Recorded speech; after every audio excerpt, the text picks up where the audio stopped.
Today, I want to talk about the new internet sensation, a phenomenon, something that has taken over our space right now, and it is called ChatGPT. And this is a popular tool right now. It was created by OpenAI. This is a company that was founded in 2015, and right now everybody on the internet is talking about ChatGPT. In this review today, I will be talking about what is ChatGPT, how are people using it, what are the benefits of ChatGPT, and should you be worried about ChatGPT? All right, guys, without any further ado, let's go. Okay, my name is Adegoke Olawiye. I am a portrait and a wedding photographer based in United Kingdom. And today I will be talking about ChatGPT. And one of the things I wanted to say is that if this is your first time in this channel and you love this channel, you love this particular review, I appreciate if you can smash that like button for me. Also, you can recommend this channel to other people and make sure that you are subscribed. Without any further ado, let's get down into it. So the first thing is, what is ChatGPT and why are people talking about ChatGPT? The first thing that we need to understand is ChatGPT, for everyone out there probably who are not techie, would understand what this is all about. I just want to break it down into a layman terms. Now, first of all, it's a chat box and also a machine a programming language. And you might be wondering, okay, what are you talking about? Another way to break it down is an advanced level of Google search. I think that is the most simplistic way of talking about it. So the differentiation, then you might say, what is the difference between a normal Google search? We've had a Google search for a long time. So what is the difference between a Google search and a ChatGPT? The major difference is that with ChatGPT, it can create for you some creative writing and summary for you. For instance, in recent weeks, people have used ChatGPT to pass their medical exam, to write lyrics. People have used it for content creation, to write script. People have used it to pass their medical exams and even law exam as well. And also a lot of university students are currently using it to do their assignment right now. And what it does for you is that if you ask ChatGPT a question, it's not only going to provide you a form of like a Google answer, but it can actually tell you how to write a particular thing. If you want to write probably a script for you're about to do a review, you can ask ChatGPT to write a script for you about the Galaxy 23 Ultra, and it will provide you a good script on that. You might need to tweak one or two things there, but probably this will save you hours and hours of your time. In fact, a professor of linguistics put it like this, that ChatGPT is one of the best languages that the way it constructs the English with the punctuations, question marks, everything that you need to learn. So saying that you can even learn how to write, read and write through ChatGPT. People are using it for different stuff. In fact, a lot of students and a lot of people right now are incorporating it into their daily workflow. But should you be worried as an individual about this AI too? Because this is really a programming language that use deep machine learning, and it allows you to be able to understand things that you don't understand. So for me, there's so many issues around this ChatGPT, and also I want to take you through like I've spoken about what ChatGPT is, and if you're still struggling to say I still don't understand it, the last example I will use is a chat box is a kind of, when you go on the internet and you want to buy stuff, and probably you see something on probably the corner of your monitor saying to you that, oh, you can ask me a question. So you can type in your question to the product. You want to buy the product, but you don't know which one to buy, but you need an assistant. You can just type in word in and it will generate answers for you, automated answers for you. So that is a chat box. But then the AI part of it, the artificial intelligence part of it, is when you ask it, it's going to not just provide you just those weird answers, but near accurate, in most cases even accurate answers to your question. So these are all what ChatGPT is all about. And also I've spoken about the use cases, how people are using it. Now the next thing is that what are the pros and the cons of ChatGPT. I'll be leaving a description on under this video where you can go through. Someone will take you from how you can download ChatGPT and you can register, and a beginner course, crash course. I will leave a link of one of the YouTuber on the description, and you can go through it, download it. I would just encourage everyone watching this review right now to, if you have not heard about ChatGPT, you need to right now pause, download it, watch that video, make sure you download it, and throughout the week, maybe your week or weekend, whatever it is, put it through the test. Just even if you're not going to use it extensively, but try and use it and see how crazy this thing can actually work, and the kind of information that it will provide for you out there. And there is a lot of, like I said, there is a lot of pros and cons about this ChatGPT.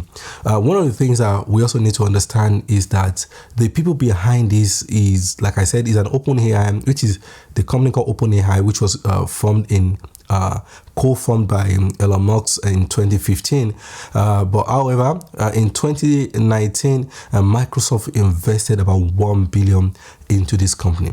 You see, Microsoft has been the backbencher, and when it comes to tech companies in the recent years, they've been behind the likes of Apple's and Google's, and they've been playing, they've been dominated by these two companies. And Microsoft have been looking for a way to kind of take over, the tech industry again and to be in the limelight. So they invested about $1 billion, like I said, in 2019, and they've already invested in second round also into this programming. This programming is taking a lot of money every month. In fact, is estimated to be around $3 million they spend each month, even to be able to get data, to protect the data, to make sure that storage is okay. And Microsoft is also providing, I think, all the hardwares for this OpenAI company to be able to continue to work on this AI. But right now, from the information that I've read, there are about 450 startup companies right now and are currently working on this AI, ChatGPT prototype to kind of create things around it to make it more useful for people and all that. And the scary part of this is that the OpenAI company is saying that this is just a level 1. This is just scratching the surface. Now, if we are somewhere whereby we are all talking about this ChatGPT, the news is all over the place, everybody is crazy. Imagine in the first week of it being given to everybody to use, 1 million people already downloaded it, and as at the end of January, it was estimated that 13 million people are using it, I think, on a daily basis. This is crazy, and this is just mind-blowing. And if you, like I say, if you have not heard about it, it's something that you would need to kind of see for yourself. And there are a lot of videos on the internet already. That is why I'm not really going through, showing you what is it all about, going on the computer, because you can just go and you will see so many crash courses. You will see so many people showing you different uses of it. You can use it if you're coding or you're using Excel spreadsheets, you're doing SQL, any kind of thing that you're doing. These chat GPT can be incorporated in your work. And the GPT there right now stands from generative pre-trained transformed, right? So because these are programming language that has been trained, have been pre-trained to generate information for you, accurate information for you based on what you've provided, the question you are asking the ChatGPT to provide for you. Now, one of the cons of these the ChatGPT is that a lot of people will misuse it, and people are already misusing it already. Like I said, People are actually using it to do exams, to pass their exams, and people are using it to do their homework. And you might say, well, why, if they can, why not?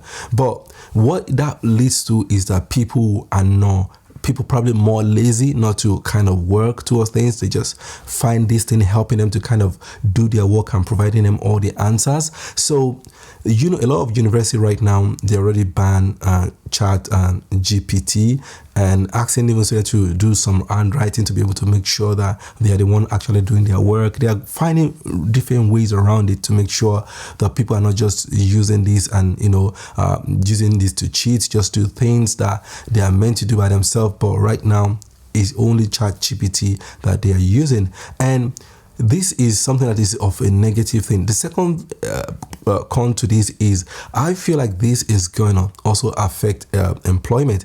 It could put a lot of people out of jobs, although they've claimed that this will not affect people's job, but it will. Now, in the recent weeks and months, you guys must have heard about a lot of tech companies.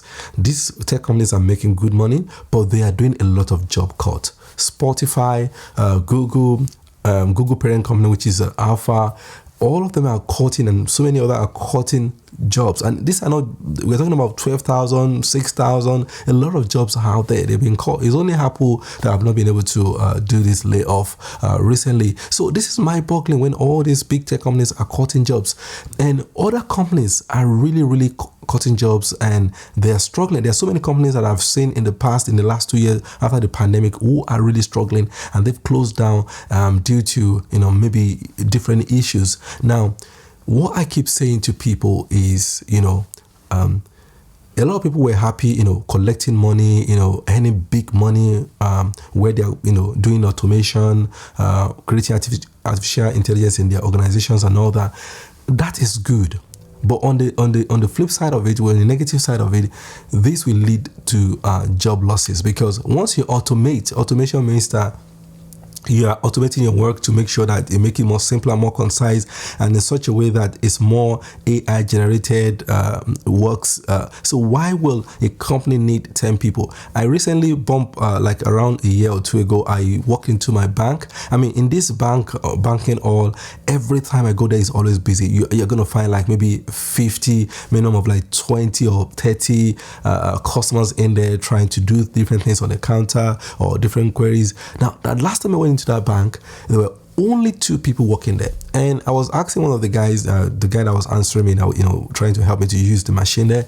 I was like, this place is so quiet. And like one of the people there, they said, oh, there used to be like 12 people working here. Now we are only 2 because everything has been automated, and a lot of people. And I said, what happened to those people? He said, like 2/3 of those people lost their job, and maybe they still kept maybe 1/3 of them to do this kind of functions. So a lot of people will still lose their job, because if this can help you to write lyrics, it can help you to write, a script.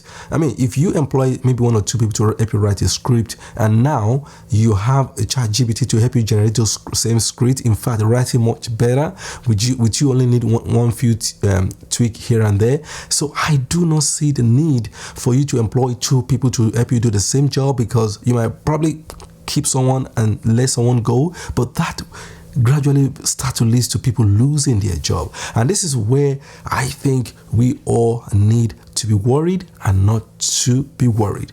Does it mean that everybody will now become an entrepreneur because all these companies are automating, all these companies are now using artificial intelligence, deep learning, all these things to be able to perfect their productions or their functionality within their organization? No, I mean, there will still be need for people. There will still be need for people doing different work, different professions. But it just means that some work, especially administrative work, work that are monotonous, work that are repetitive, they will not be needed. And these are a lot of people currently working on this right now. And my advice to anybody watching this review right now is you should be worried and you should not be worried. Now, I've seen a lot of people who have constantly ignored the IT part of life. They ignore all this technology part of life. They just don't want to be part of it. They don't believe it is. But whether you like it or not, it has come to stay, and it will affect you one way or the other. So if you're not paying attention to things like chat GPT right now, you need to. Even if you just download it, even if it is just you using it once a week, just get yourself familiarized with it. Get yourself to understand what all these tools are, including programming. And you don't need to actually code at this point. You might, but understand what this coding platform does, what they're doing, how they operate. We all need to kind of put some interest into these and just kind of learn one or two things. And from a photographer and a videographer point of view, we've gotten to one of the things that, I would say one of the important skill of a photographer or a videographer. One of the things that's very important is storytelling. Whether you're a photographer or videographer, storytelling is one of the things that a lot of people struggle with, because what differentiates a lot of probably documentaries, maybe short stories and things like that from others is the storytelling part of it. How good you can tell the story, that will change the whole thing. You can be good at editing, you can have the best equipment, but if you cannot captivate your audience with your story, then people will look away, or people will just ignore whatever you're producing out there. So for me, from a photographer and a videographer point of view, also is a thing that you will need to, adapt myself to the condition of understanding what this AI deep learning in the chat box is all about, and start to incorporate it more. So I don't think like a photographer or videographer should be too worried. What we need to do is we need to adapt to the current situation and environment, and get ourselves incorporate these things into our workflow and make sure that we spend time learning.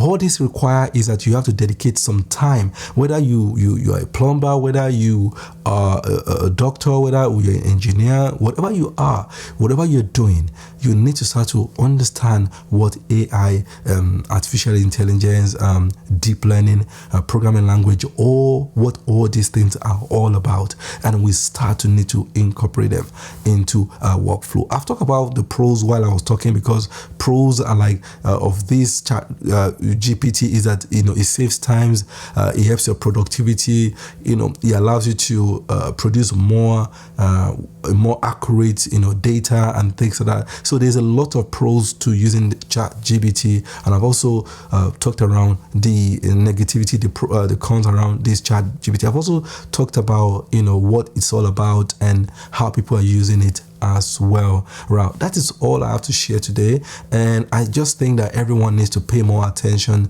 to ChatGPT right now, and to other AI tools that are out there, and start to incorporate it into our daily lives, and start to understand what these things really mean and how they're being used. We need to dedicate some time to using it, right? And with that, I don't think at the end of the day we will be too worried. But right now, we should pay attention, and we should worry a little bit. All right, that's my review today. Make sure you like this review and share it with others as well. I'll catch you guys in my next review. Bye-bye.